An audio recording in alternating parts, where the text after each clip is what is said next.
What a time to be alive. Guns are the leading cause of death for kids in this country. Firearms kill American kids at rates other countries don't even recognize. So naturally, in this great country, the only country where guns are the leading cause of death for children, somebody looked at that stat and I shit you not, they said, hey, I have an idea. Let's make a special edition gun with Trump's face on it. And let's just really lean in. In honor of Donald Trump's amazing comeback election victory to become our 47th president, Bond Arms is introducing an impressive new handgun, the living legend DT-47. Find out how you can save $100 on the new DT-47 from Bond Arms. Take advantage of the Bond Arms 30th anniversary summer special.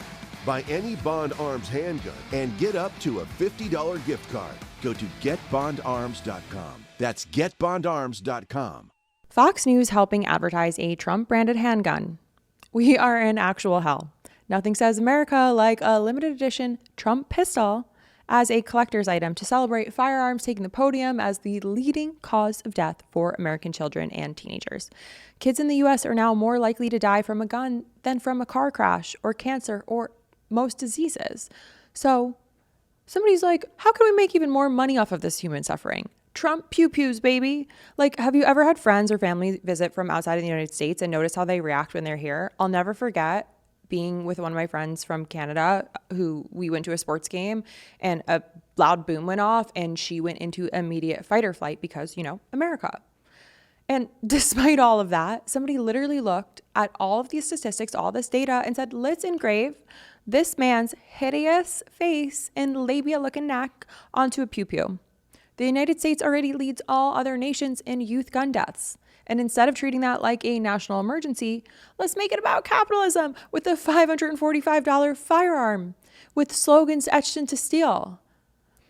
It's like, then, we got to move on to what would have felt impossible not that long ago. Tucker Carlson hosting Nalin Haley, the son of former presidential candidate Nikki Haley, for a good old-fashioned conversation on how white nationalism is what makes America great.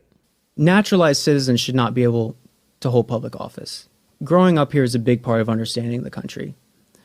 We need to stop and limit the amount of foreign students that are coming into our universities. Some of them are spies, by the way, for foreign governments. But it's also just we should put our kids first. Yes. And we should also not allow dual citizenship because that's the stupidest idea. You're either American or you're not.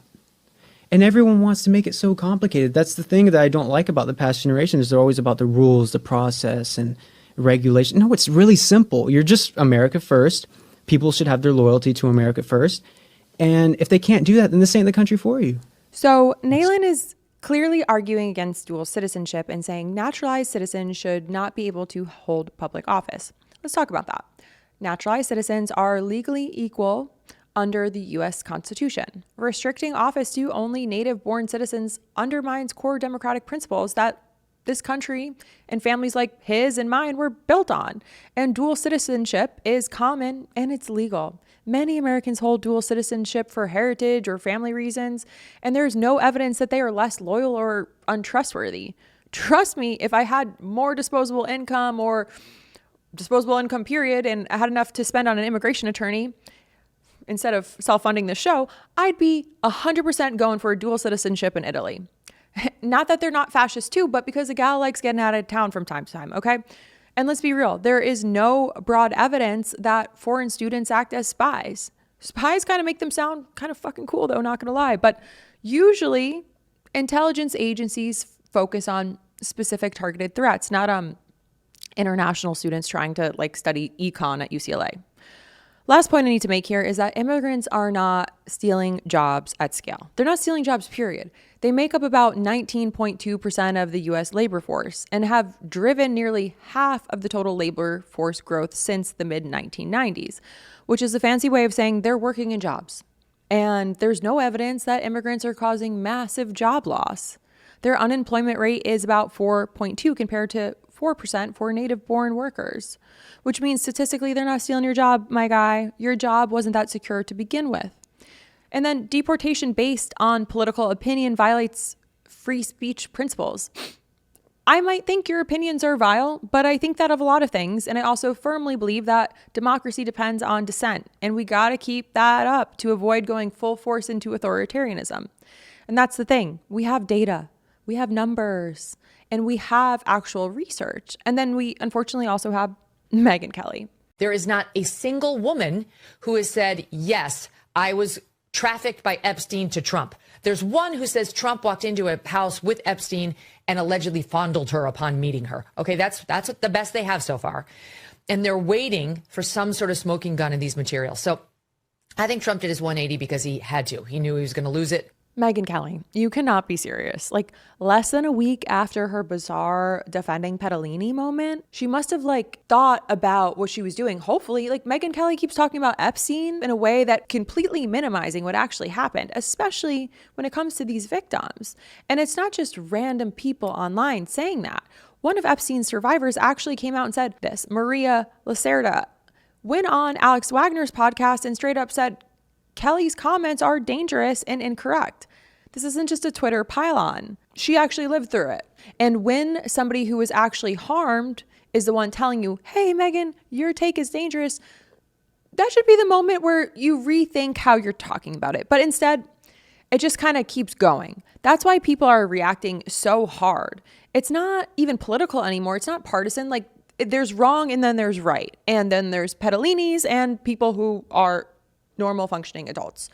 And listen, she's clearly not doing it because of a higher moral ground. She's doing it because it serves her. There's a very clear incentive structure in media and in any industry where your proximity to power is valuable. That's your currency. The closer you are to powerful people, the more access you get, the longer your career lasts, and the safer your position is. Her framing protects that proximity. I can't imagine that she's somebody who wasn't intelligent enough to pass the bar and build, for better or worse, a massive platform. You can't just downplay women's trauma and suffering and abuse of women unless it's serving you. So what's happening here is she's choosing to prioritize her own stability and her own access and proximity to power to stay in the good graces of these disgusting people who benefit from the silence of her soft framing here. And that's not unique to her. It's a pattern. Media figures, especially those who build careers around elite access, eventually learn where the real boundaries are. You can learn what you can safely say, but you learn what not to press too hard on. You learn which side keeps doors open. And then we arrive at the part that never really goes away. I'm going to be honest with you guys. I actually went through the files this weekend in depth. Donald Trump is not only named over and over in them, it is discussed this trial in which he was accused of raping a 13-year-old at Epstein's house. There is extensive discussions about a subpoena of Donald Trump in one of Jeffrey Epstein's cases in which he was accused for rape and sexual abuse. He was subpoenaed and gave a deposition in that case. There is extensive discussion between Donald Trump, Ghislaine Maxwell, and Mr. Wolf about not only Trump coming to his house, but Epstein says in these emails that he has photographs of Trump with girls. Representative Melanie Stansbury has said, in her view, the Epstein case should be treated primarily as a question of justice for victims rather than partisan politics. I think we would all agree here. She has argued that the available records and testimony suggest that there was a large coordinated system of abuse that involved minors and that the institutions failed to fully expose or address it for years. Her main concern isn't just individual guilt, but what she describes as systemic failure. Specifically, that the federal agencies like the Department of Justice and the FBI may have withheld key information from the public and from Congress. She's pointed to the fact that some of the files remain sealed even after congressional subpoenas as evidence that the full story has not even been made available yet. More importantly, Stansbury is presenting these points as allegations and investigative concerns. They're not necessarily finalized legal conclusions, but her position is that unresolved questions, sealed documents, and limited transparency make it impossible to claim that the public has seen the full picture yet. Her stated goal is, we want some accountability here, left or right. I don't care what party you're on. If you behaved badly, get out of here, get gone. And she said that she intends to pursue continued investigation, because from her perspective, without full transparency, there can be no real justice for the victims or the public and the public trust in these institutions. So yeah, that's where this lands for me. I'm not shocked anymore. I'm not, it's disgusting that she's talking about a 13-year-old child and Trump raping them. But I just feel tired of watching the same pattern repeat. I think a lot of people do too. Kids keep dying, the problems keep getting dismissed, and Megyn Kelly keeps saying stupid shit, and the answers don't get any more clear. But the branding and the positioning, we keep getting sharper and more strong in it. Real fear, real product, real people, all these talking points, and we're just acting like this is normal. This is so not normal, and we need to step back and get out of the fatigue of the chaos and realize, like, nobody is safe here. Nobody suddenly has healthcare because of a special edition gun or a podcast argument. It's just louder and more polished and harder to ignore. And I think that's the part that sticks with me. It's not about the outrage. It's not about the politics. It's not about left or right or Democrat or Republican. The part where you realize that the people at the top are fine and that they're always protected and that they're comfortable, that they still get to sleep at night, and everyone else is just pretending that this is fine.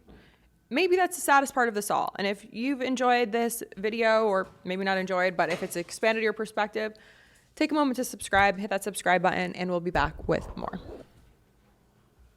Oh my God, the girl is in my seat. Savage girl strutting like a queen, you know she the boss.